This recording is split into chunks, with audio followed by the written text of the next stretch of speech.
تعالوا نشوفوا بقى نفس الاكزامبل 5 بلس 7 لو كان السكند واي الطريقة التانية وعايز ال 5 ريتش توصل لل 10. 5 عشان ريتش توصل لل 10 نيد محتاجة ايه؟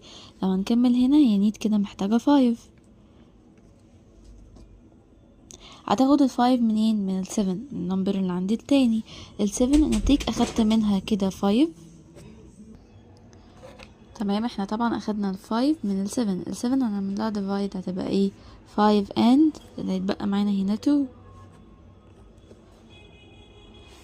add بقى e plus 5 يدينا 10. 5 plus 5 10 plus what؟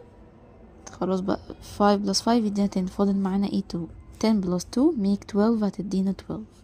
عايزة بقى احلها بالطريقة دي عشان دي ممكن تجينا لوحدها. 7 plus 5 5 plus what plus what. ال 5 عشان تبقى 10 يعني محتاجة 5 هناخدهم من ال 7. 7 هتبقى 5 and 2. 5 plus 5 equal 10. 10 plus 2 هيدينا 12. دي كده السكند واي الطريقة التانية. لو جايبلي في السؤال احل بطريقة واحدة بختار اللي انا عايزاه. فاضل اخر فكرة في الاديشن. لو كان ال 2 digit same انتظروها في فيديو تاني.